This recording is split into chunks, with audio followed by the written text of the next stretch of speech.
have my all-time favorite person. It is my husband, Lauryn DeLoach. On the count of 3, we're going to sing whatever Christmas song comes to our mind, and we're going to see if we're like totally in sync. We'll do a couple rounds and see what happens. Let me warm this baby up.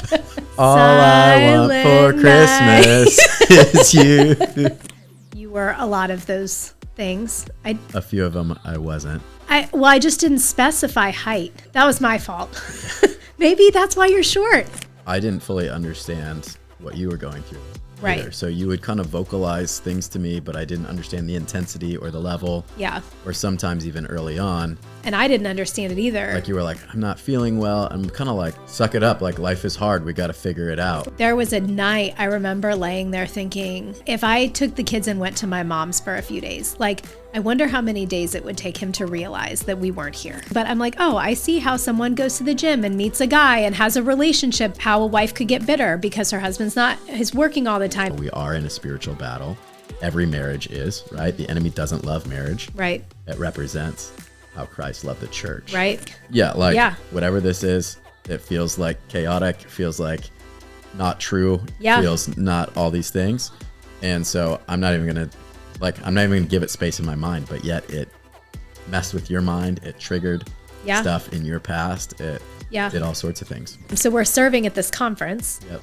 We see lots of people we know. It's a church conference. And in mid-sentence, this woman stops and she says, oh my gosh, you're the blonde in the teal shirt. Welcome to the Broken to Build podcast, a refuge for authenticity. Each episode, you'll be reminded that our scars are the foundation of our strengths. You will feel seen, known, and loved as you find beauty in the brokenness while you build the extraordinary life you were created to live. Welcome back to our last and final episode of Broken to Build podcast for season 1.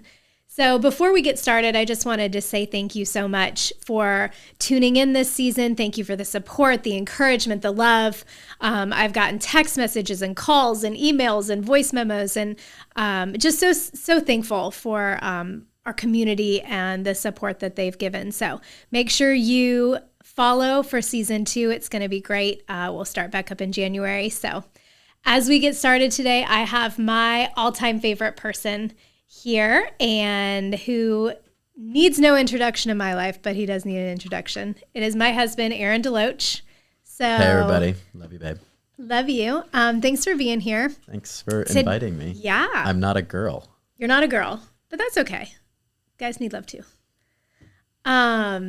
We are going to talk about some marriage stuff today because I think a lot of people, we shy away from the subject, and we're just going to bring the truth, and it's kind of intertwined with how you've gotten to where you are with Impact City. So we're just gonna chat dive about into it. Yeah.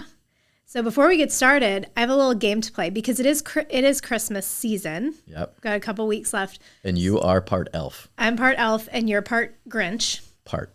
So Aaron hates. He doesn't hate Christmas. Strong word. That is a strong word. He dislikes a lot of the jobs that go along with Christmas. Yeah, who wants to hang Christmas lights? Nobody. Yeah, we just don't even do it anymore. But so too many festivities. Yeah, too many. Too many festivities. Okay. Well, agree to disagree. So I saw this thing on social media, and it's where people sing on the count of 3. We're going to sing whatever Christmas song comes to our mind, and we're going to see if we're like totally in sync, like on the same wavelength. So we'll do a couple rounds and see what happens. Let me warm this baby up. All right. Me. All right. Ready? 1, 2, 3. All I want for Christmas is you. Okay. Not on the same page. All right, ready? Go again. What? Jingle bell, jingle bell, jingle bell rock. I didn't count yet. Think of another one. Okay. 1, 2, 3. Walking in a winter wonderland. All right, last time. 1, 2, 3.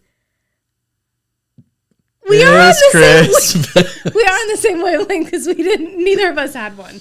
I don't like Christmas music that much to know 4 Christmas songs. Okay. Well, it was good. It was good while it lasted. Fun while it lasted. Okay. So the next thing I have planned is some rapid fire questions. We both came up with some questions that we're going to ask. I've got my list. Okay. I've got mine too. I'm going to let you go first in the spirit of ladies first. Okay. First question. Are women complicated? Absolutely. First question for me. Do you believe in soulmates? Oh, this is deep. You took it really deep. If we're going to talk about marriage, I just want to know where I stand. Like, am I a soulmate or am I not? I think I believe in soulmates, but not in the, like, there has to be one person for everyone. And I believe in soulmates and, like, friends too. Like, your souls just kind of connect, but probably not the way that. So what would I be? Yeah, you're my soulmate. Okay. If you were really hungry, would you eat a bug? Absolutely. I've done it before. Okay. Do you want to share the story? I mean, I've eaten crickets before. It's no big deal. Yeah, no big deal. Except when they jump around in your mouth. So you got to like bite the head off first, then put it in. If you let it in their mouth and you let it jump around, it's super weird. And you won money in college doing it, right? I did. It was like a Fear Factor competition and I ate a bunch of crickets. Yeah. Not a big deal. What time do you go to bed? 8:30, ideally. 8:30 p.m. PM, Yeah. Ideally. Yep, you and every newborn on the planet. Do you like the word dapper? Love dapper. Me too. Feel really good about being dapper. Yeah, I like that word too. What kind of hugger are you? I'm not the side hugger. The side hug is so awkward. I hate the side hug. I feel like I don't like hard hugs. I don't like soft hugs. The people that like squeeze you that you're like, oh gosh, it's coming. And then they squeeze you really hard. I don't like soft hugs that are non-existent. I like middle of the road, medium hugs. I'm a medium hugger. I'm a medium hugger. This wasn't on mine, but same question for you. What kind of hugs do you like? Well, and are they from like me? Are your hugs that you like from me or from other people? Because this is a rapid fire question. You're taking it way too far. There's so many different kinds of hugs. And I would say I'm a full-on hugger. Full-on hugger. Full-on hugger. Okay. Whatever that means. Do you find lifeguards attractive? I was a lifeguard for a very long time, and the answer is absolutely. Yes. Okay. Who's your celebrity crush? Oh, gosh. You got her. I don't have one anymore. I probably After would have all said. the years of being married, they've all just. No one compares to you. Also, I used to like Zac Efron before the surgery. Now, not as much. Okay. If you could ask God one question, what would it be? Why do you love me? It's a good one. All right. Would you rather be able to speak every language in the world or be able to talk to animals? I think talk to animals. I'm going every language in the world. You would. Yep. Okay, my last question. What sound does a seal make?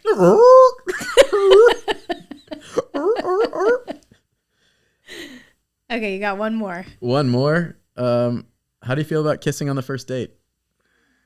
I feel positive about it.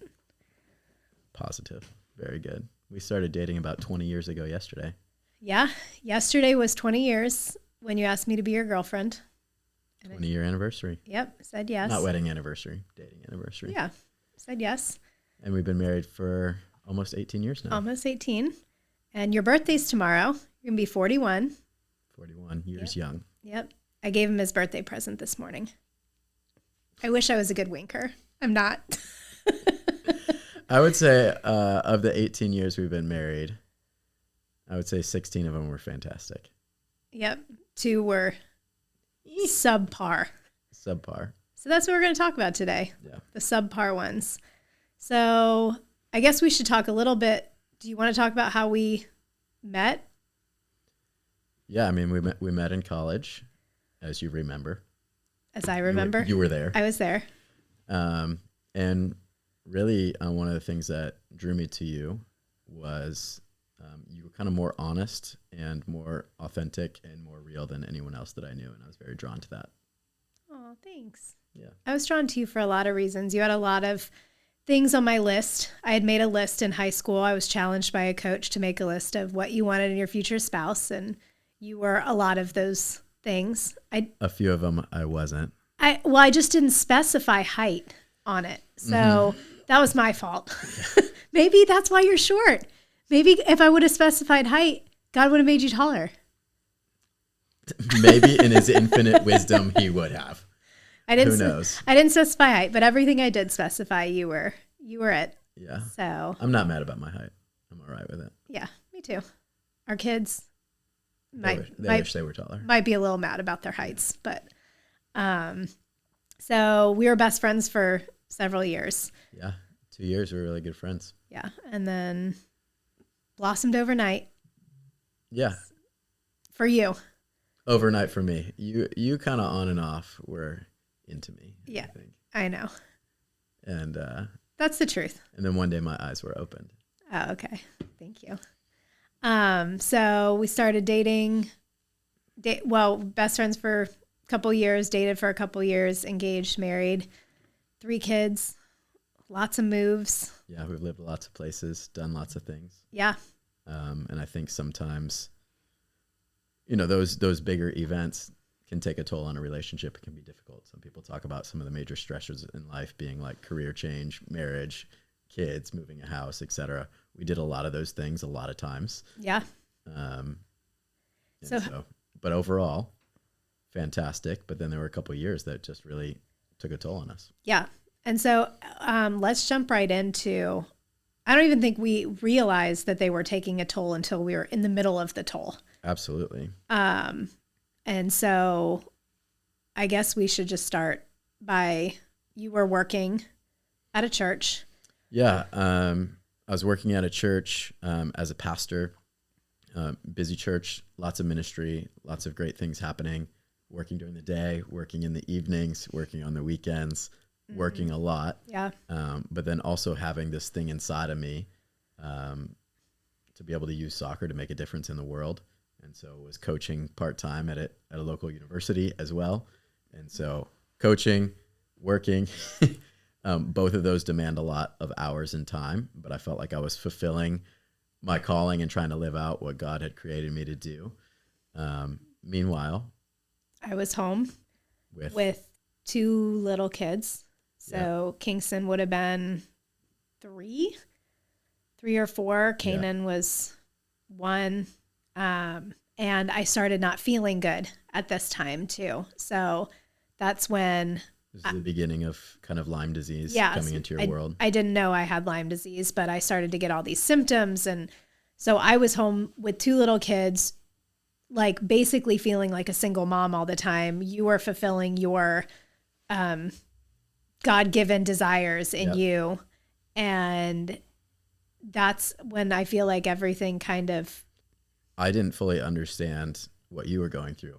Right. Either. So you would kind of vocalize things to me, but I didn't understand the intensity or the level. Yeah. Or sometimes even early on. And I didn't understand it either. Like you were like, I'm not feeling well. I'm kind of like, suck it up. Like life is hard. We got to figure it out. Right. Like we're young, we're working, we got young kids, like working in ministry. Like it's not like we're got a whole bunch of hired help around the house or anything like that. Right. Right. And so it was kind of like part of me was going, well, why don't you suck it up? And part of you was like, why don't you like protect us and care for us? Right. And Listen to me. Yeah. And I think there was just like a layer of misunderstanding and maybe in my drivenness, right? A lot of people talk about Enneagram or whatever, like Enneagram 3, like I'm like achiever, performer. Right. Like, and so if I'm doing something, whether it's at the church or at the university, coaching, pastoring, whatever it might be, I'm like, dude, I got to give it my very best because whether it's the people pleaser side, like my reputation's on the line, I'm, I got to follow through on what I said I'm going to do. And I want to be the very best pastor I can be. I want to be the very best coach I can be, and I'm thinking, well, she's with me, like we're good, Right. And I think I was more actively focused on being great in those spaces than maybe being great at home. Yeah. Which I could see that. And part of it was, as I was telling you I didn't feel good, like I also didn't really know what that meant. I'm like, I don't know why Yeah, I'm like, what do you have? Yeah, And I don't know like, why I'm experiencing all these symptoms, but I can tell you, like, I'm not functioning well. Like, there's something wrong. And I'd started going to the medical doctors and trying to figure out, and everyone was like, no, you're good. Your blood work's good. Right, Everything's fine. That's where it got harder for me, where it was like this undiagnosed thing. And I'm like, is there something going on? Like, all I know is that I actually, like, if I don't work, then we don't eat. Right. So like, I don't know what's happening. So like, I need to work, for better or for worse. That communication, lack of communication, misunderstanding of communication, the schedules kind of missing each other. Yeah. The little kids, the not feeling well. Yeah. Like, led to some difficult conversations. Yeah. I remember there was one night, because a lot of times with coaching, with working, with trying to do all the things that you were trying to fulfill your needs with, it was like you would get up early and you would go coach. You would get up before me and the boys got up. No, I would get up before you and leave. Yes. Before you woke up. And then I'd get home after the kids were in bed. And I was in bed because I didn't feel good. And I go to bed at 8:30. Because I still go to bed at 8:30. But when I didn't feel good, I was going to bed probably earlier than that. Like as soon as the boys went down, like I was in bed. And so there was a night I remember laying there thinking, I wonder how many days it would take for him to realize, like if I took the kids and went to my mom's for a few days, like I wonder how many days it would take him to realize that we weren't here. I totally remember you saying that. And that was like, yeah. And it wasn't like, I wasn't thinking like, oh, I'm going to leave him. It was just like, we never see you. And so like, I don't know how long it would take for you to realize that we weren't there. You made another statement during that time that really like another one of those moments for me. Oh, no. You know? It was like, I'm not saying that I want to get divorced, but I understand now why people do get divorced. Do you remember saying that? Yeah, Something I do. like that? I do remember saying that. Maybe yeah. I'm not quoting word for word, but it kind of sticks with me as a memory of going like, okay, I'm pursuing all these other things, but the most important part of me, part of my world is struggling. I don't know what I felt in that moment. Like I'm not fulfilling what I need to be doing. Right. And I've got to fight for my family and I've got to fight for my wife in my marriage. And I've kind of just put it on the back burner thinking like, they're all just with me. They're good. Right. I'm caring for everybody else. Yeah. You know? Yeah. And I remember saying that. And I remember thinking, not that I was going to leave or was going to get divorced, but I suddenly understood the cycle of how it happens. Like, how someone feels neglected, how someone goes to find, like, if I was sick, so I wasn't like doing anything, but I'm like, oh, I see how someone goes to the gym and meets a guy and has a relationship that because their husband's working all that, like I just saw, or like how a wife could get bitter because her husband's is working all the time and he's doing it for the family, but she feels neglected. And so I just saw all of these the beginning of all of these cycles. So that's what I meant by that comment was like, oh, I understand how people get into these cycles. Yeah. I think it's interesting how the enemy kind of works by planting thoughts. Yeah. Right? So it's like, maybe that's a first thought. Right.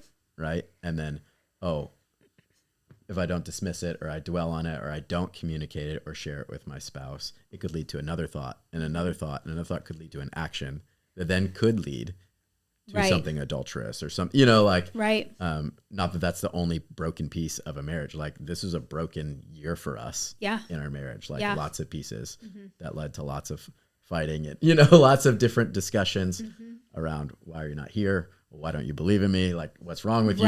Why aren't you You're doing standing this? in my way of my God-given like calling. All the things, you know, but like I can see how just the enemy like weaves his way in little by little, just with little thoughts or he doesn't care about you. Right. Which is like the furthest thing from the truth. But like, I'm sure you thought that like, hey, he doesn't care about you. Yeah. He's gone all the time. He, you know, this or that or the other thing. Right. Like, and that's a lie. Right. Right. So I just starting to notice some of the spiritual pieces in there and how we are in a spiritual battle. Every marriage is, right? The enemy doesn't love marriage. Right. Doesn't love the idea of marriage because what does it represent? It represents how Christ loved the church. Right. Right. And gave himself up for her. Right. And sacrifice in the way that so I just think anything that represents the image of God, Satan just wants to destroy. Yeah. Yeah.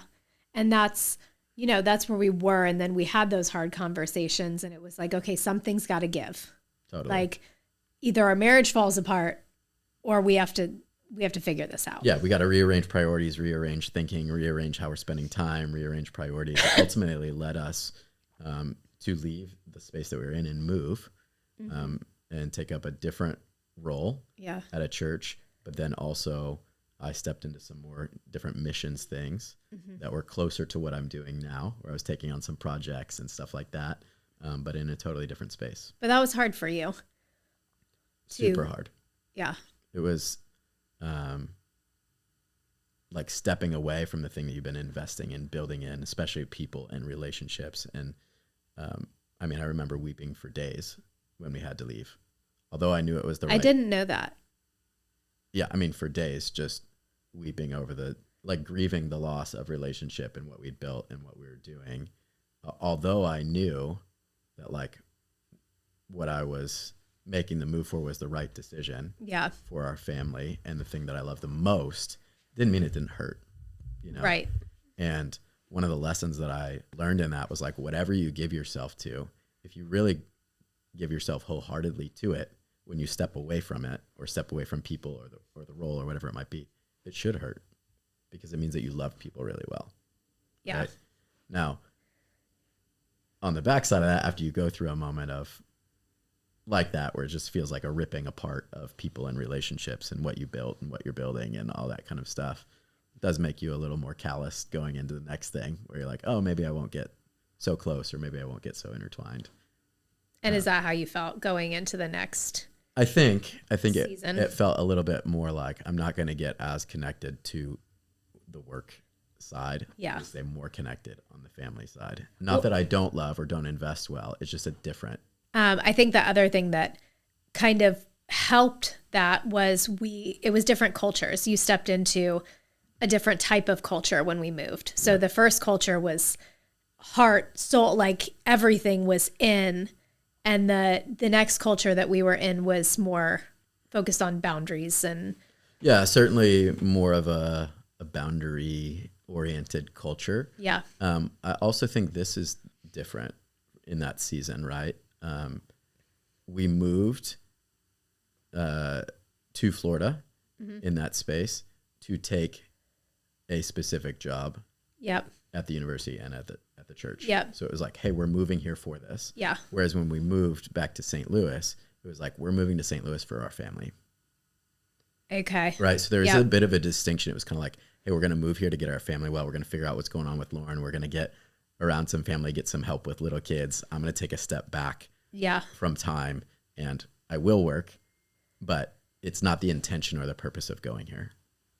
So that was also different. Okay. Which I hadn't really thought about before. I hadn't thought about that either. And I guess my question was that your intention? Was that your mindset going, maybe that you felt like you were sacrificing for your family or giving something up that you loved?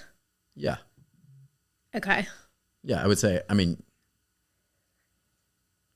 you don't love 100% of everything that you do whenever you're doing it, Right. But I did feel like that. Okay. It was I'm sacrificing for the thing that I love the most. Yeah.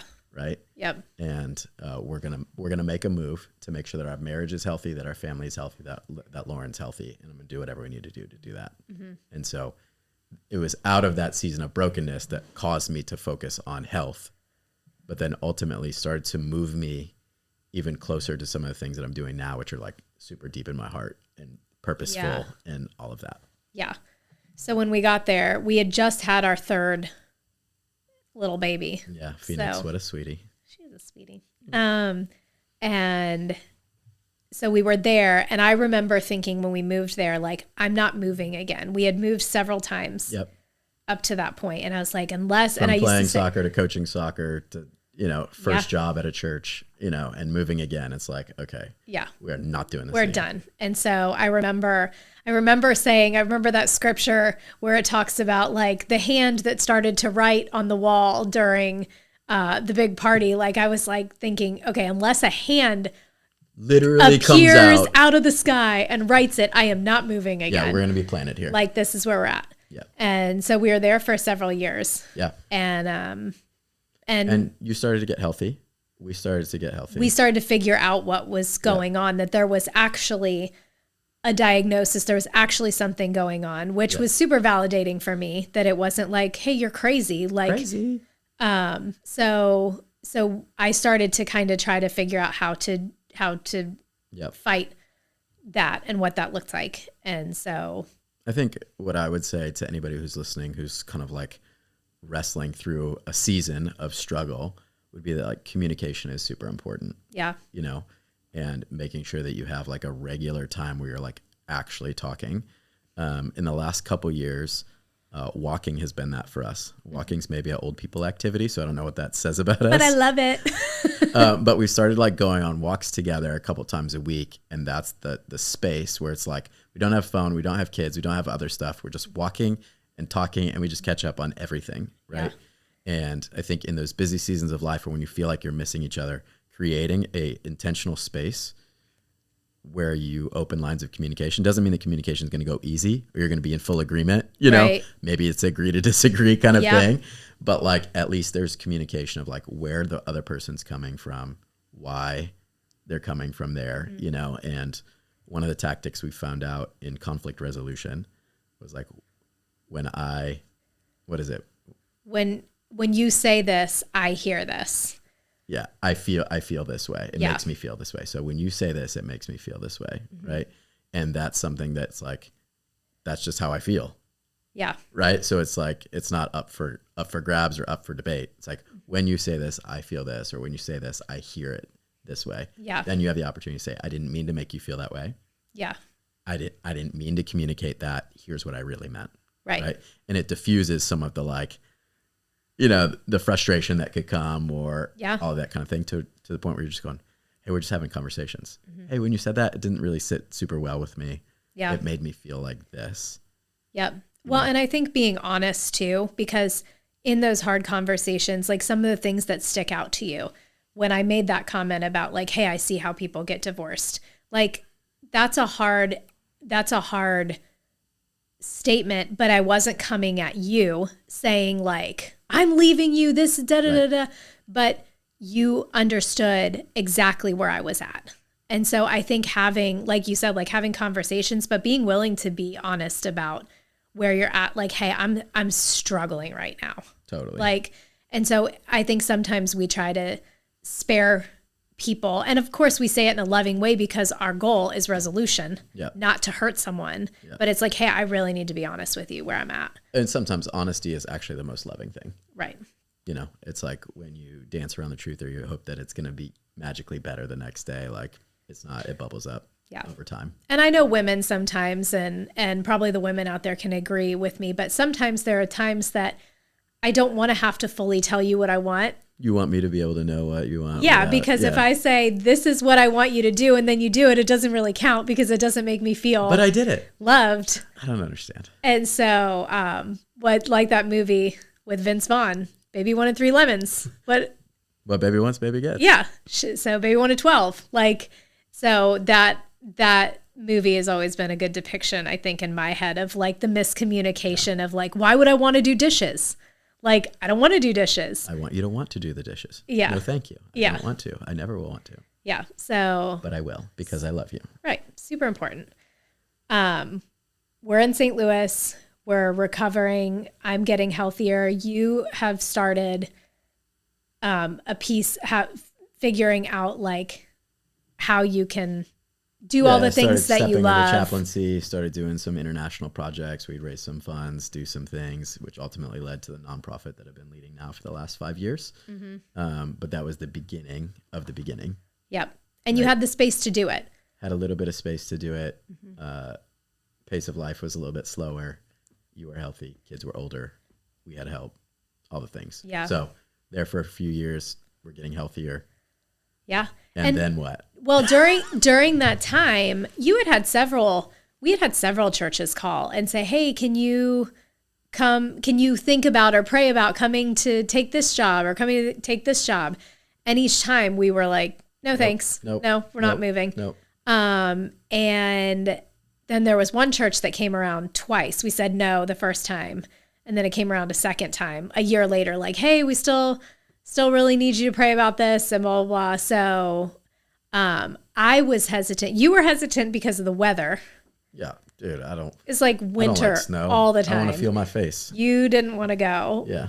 And I was hesitant because in my spirit, I was like, oh, this isn't, if we move, it's not going to be the last it's a short-term assignment. It's an assignment. I didn't know how long it would be, but I was like, I know this isn't our end all. And so I don't want to move because then it's going to require another move. And I don't want to keep doing that. Yep. But as we prayed into it, we felt like it's something that the Lord led us to. Yep. And so that led us into what I would say was a little bit, 13? Like a year or two of it was good. Yeah. Until it wasn't. Yeah. And when stuff started to go south, it took another toll on our marriage. So when I say we've been married for about 18 years, 16 of them have been great. That next year was one of those, whatever that was. 13, year 13 of marriage, year 12. Yeah, 13, I think. Super hard. Yeah. Super difficult. Yeah. We used a lot of the tactics we learned the first time, as we were fighting and disagreeing and different things. Went to counseling. But a lot of them didn't work. We upgraded, we added a couple counselors. We had 2 counselors at that time. 2 counselors at once. We needed all the help we could get. Yeah. And that was the first time I remember thinking in year 6, like, I can see where this spiral goes. And I remember thinking in year 13, our marriage might not make it through this. I don't think you ever thought that. I never thought that. Yeah. I thought that. I was like, this might be the thing that breaks us. Like, I can't do this. And a lot of the difficulty in that season was things that were targeted at you. Yeah. And I was kind of like, the way we deal with things differently is we the deal gist completely of it. differently. I put my head down. I'm like, dude, I'm just gonna be faithful to the thing that's in front of me. I'm doing what I'm supposed to do. I'm achieving. I don't care what's going on around me. Yeah, whatever this is, it feels like chaotic. Feels like not true. Yeah. Feels not all these things. And so I'm not even gonna give it space in my mind. But yet it messed with your mind. It triggered stuff in your past. It did all sorts of things. Well, and that's a gift. Like part of it is a gift, the way that you are able to just put your head down and keep moving. Even like this morning, I made you breakfast. You brought it out. I brought out breakfast and I put it in next to you and I said, happy breakfast or something like that. And then a few minutes later, you call to me. I'm putting on my makeup. Like, where did this breakfast burrito arrive from? Like, I've never even seen this before. That never happened. You delivered this? Yeah. He said, where did this come from? I said, he said, how long ago was this? I was like, a couple minutes.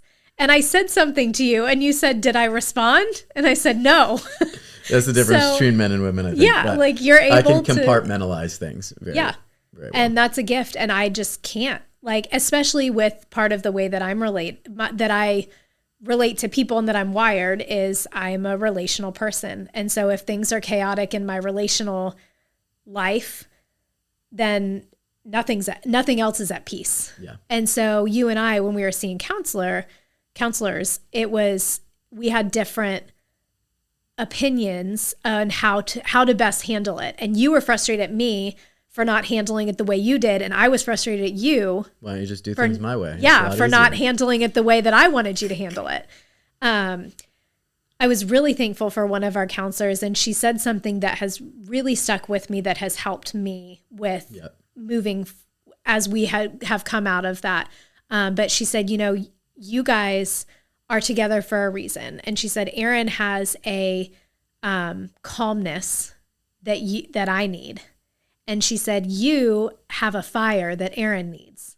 And so you guys balance each other out, but calm and fire cannot expect each other to respond the same way. Totally. And so huge lesson. That was so helpful for me.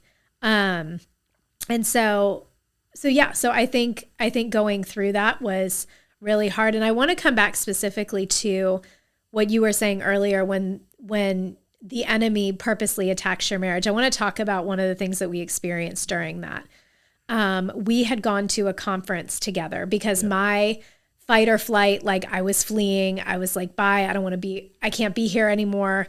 I can't be around. And so a friend of ours was like, hey, I'm heading up this conference and several states away. Like, do you guys want to come help? I'm like, done. We're flying there. We'll serve. We'll do whatever.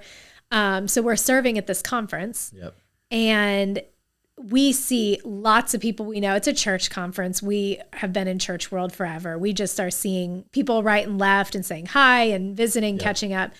And this one couple, we're catching up with them. And in mid-sentence, this woman stops and she says, oh my gosh, you're the blonde in the teal shirt. I remember this. And I was like, what are you talking about? And she said, you're the blonde in the teal shirt. And I'm like, I still don't know what that means.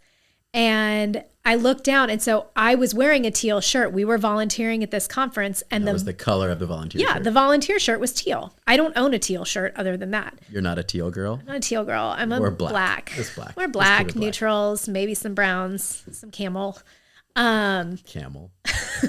But so I'm wearing this teal shirt, and she said, oh my gosh, we have been looking for you for over a year. She said, someone got a message. Someone got a vision of a blonde woman in a teal shirt, and they got a message from the Lord. And so for the last year, we've just kind of kept our eye out for a blonde woman in a teal shirt. What's the message? I was like, what's the message? And she goes, I don't remember. I was like, awesome. So she contacted who ended up being the one and only Melissa Perry, who has been on the podcast several times. Melissa had gotten this vision of a blonde girl in a teal shirt. So the woman said, I have to call Melissa. Melissa's the one that got the message. So she sends Melissa a picture of her and I, and she says, I found the blonde in the teal shirt. So Melissa says, wait a second, that's my Lauryn. Like, what do you mean? Yeah. She's like, this is the blonde in the teal shirt. So Melissa is like, it took me several minutes to remember what she was talking about. And then I had to go back through journals. She's like, this is a vision that God had given me over a year ago. And so she sends me this journal entry that she had. And the journal entry was essentially, she said, I see this woman, she's wearing a teal shirt, and she's crushed. She is sitting there and she is broken and she's sobbing. She's got her head down. She's sitting on these steps. And God is saying to her, one, you think that I've left you, but I've had you in the palm of my hand the whole time. And the second part to that was what this woman has just survived was an attack on her marriage. And so to come back to bring that all together, this was a vision and a word that she had gotten from the Lord well before our traumatic events even started. Yeah. And so the Lord's timing is so perfect in all of it, but I didn't really see it as an attack on our marriage. Yeah. Like if you would have asked me if that's what it was. Yeah, but it was in that vision the Holy Spirit revealed, like, hey, this is what it is. This is what the enemy is trying to do. Right. He's trying to continually come against your marriage. Right. With you and Aaron, and what God has joined together. Right. Mm-hmm. And it's just interesting when the curtains get pulled back. Like, we're so busy in day-to-day activities, all of us, right? Like everybody who's watching is like, you got kids, you're running around, you're doing this. You forget sometimes that there is a very real spiritual battle that's happening. And it is against marriages and it is against families because the enemy hates them, you know? Right. And I think that nugget or that moment actually helped you process through it in a different way as we kind of wrote it out the last few months through that difficult time. Yeah. Well, and it made it see, not that I think I was so wrapped up in the pain and the trauma of it all that it made me see, hey, this just isn't about you. Yeah. This is about breaking up a family unit. This could, if we would have let it, potentially affect your children and your children's children. I remember you telling me, I think I'm going to pack up and I think I'm just going to move into Section 8 housing. And I think I'm going to cut my hair short. And I was like, you're going to cut your hair short? Like, don't cut your hair. Every woman in crisis mode, like Britney Spears shaves her head, yes. like that's what you're gonna do, and like move into Section 8, like are you crazy? Okay, you know? I admit the haircut was crazy. I was having a Britney Spears moment. The Section 8 housing was my way of getting out because I didn't have an income. So I was like, well, I can't afford rent, so I can move into Section 8 housing. And it felt very selfish, but also selfless, because I was like, if you want to stay in church ministry, like you're going to have to find someone, a better wife suited for this. And I could give you a list of some like really good candidates for you that could be better suited for this. And so, yeah, it was. I think it was in that moment we were fighting more because of my reaction to the incidents was different than what your reaction was, or what you expected my reaction to be. Yeah, I wanted you to go in and raise some hell. Like I wanted you to punch people in the face. And punch people in the face. Yeah. Yes. Maybe not actually punch them, but like want to punch them. Be like one of those like hold me back. And so I think that expectation was different. And so it was like every day at home, it would be like, well, how come you're not doing this? Or how come you're not doing that? Right. Yeah. And then you would want me to go, well, why don't you have another conversation? I'm like, I'm not having a seventh conversation with the same people. Yeah. Like it's not going anywhere. And so your response in difficult situations like that, in that moment, I'm not going to say that it's still, but is to flee. Is to say, I'm out. Yeah. Like, forget it. If this is what it is, I'm out of here. Yep. Like, and get me far out of here. Like, not just like a little bit. Like, not just Section 8 in the same city. Yeah. Like different state. Different city. Different state. And so it was through that difficulty in those 3 years in that season, 3-ish years, right? The last 6 months, through that difficulty, that you got to a different place where you're like, I'm out. Whatever it takes for us to be out of this situation together, I'm up for it. Yep. Right. And I think through that broken season, I said, well, I've got this dream in my heart that I've had for like 10 years to build Impact City. But like, it's going to require like, we're going to have no income for a while. We're going to have to build this thing. We're going to have to raise money. There's no job at the end of this. Is a total like jump out of the skyscraper in Manhattan, hoping that there's a pool at the bottom of this thing that we're going to fall into. Like, we're going to have to, that's what it takes. Yeah. This type of leap of faith it takes to build this. It's been in my heart forever. I want to do it. I think I can do it. I believe that God has invited me to it. We've just been not on the same page. Right. Because I like security and safety. You like security and safety. And so it was like, we weren't on the same page about me jumping and going for it. But now, through the brokenness and through the counseling, through all the things, you're like, okay, I'm ready. Okay. I'm out. I don't care. And it puts us in a position where we're a unified front to run after the thing that God put in my heart. Yeah. All those years ago. Yeah. And I did. I had to get to that desperate place where safety and security didn't matter to me anymore. I was like, I don't care if I'm homeless on the street. Yeah. Like I can't be here anymore. I can't live in this.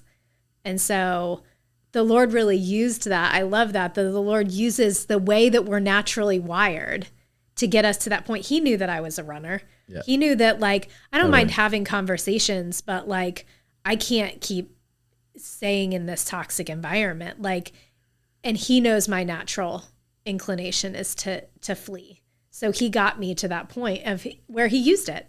So let me ask you this.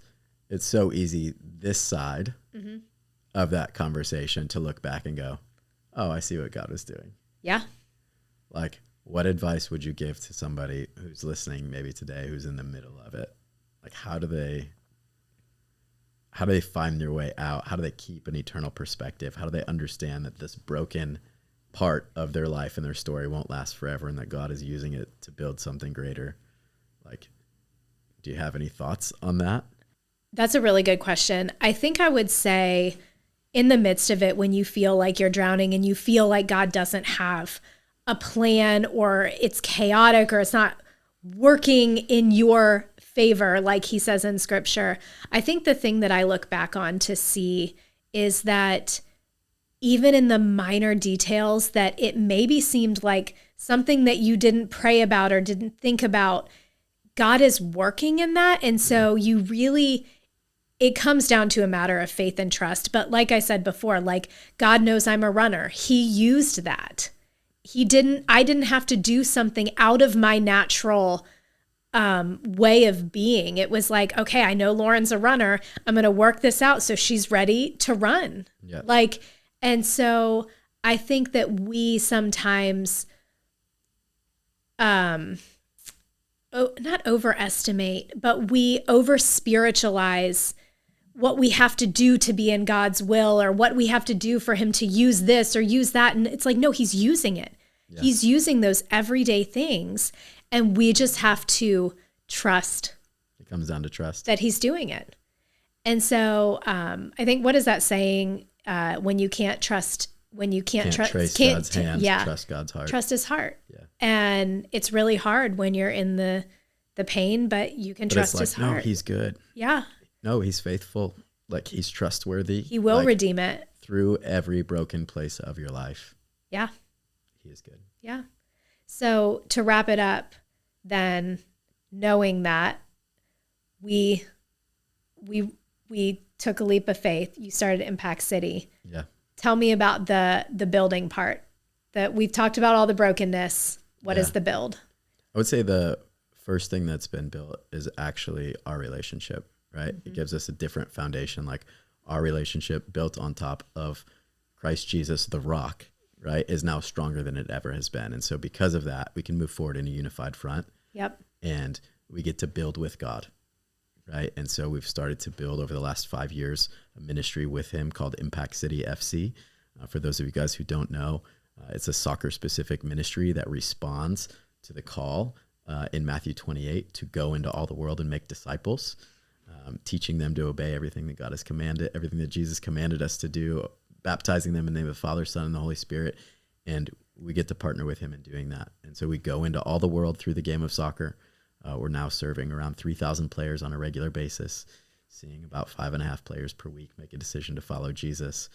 5 cities across the U.S., 1 in Haiti, another 1 or so on the way, maybe, and it's not been easy to build, right? There's always a fight when you're going to build something, but it is all those years ago with the wrestling through relationship and the difficulty of like coaching some and pastoring some and all those pieces and all those experiences that we went through and moving and difficulty and all that stuff. God used all those experiences to equip me and us to be ready to lead and create something beautiful with him in the world that's making a difference. So it's really, really cool. I love it. And I love you. Love you too. Thanks for being here. Thanks for just opening your heart and being vulnerable and identifying feelings. And feelings are, I don't know. We're working on it. Yeah, we're working on it. But so proud of you, and just season 1, stepping out. Congratulations. Congratulations feels really formal. Yeah. But I do mean it. Like, this is something that God has put in your heart to do, to share authentic stories, and people connect with that. So I love you. Thank you. Well, thank you guys so much. That is a wrap on season 1 of Broken to Build. Make sure that you like and subscribe. Join us for season 2 starting in January, and we can't wait to be back with you.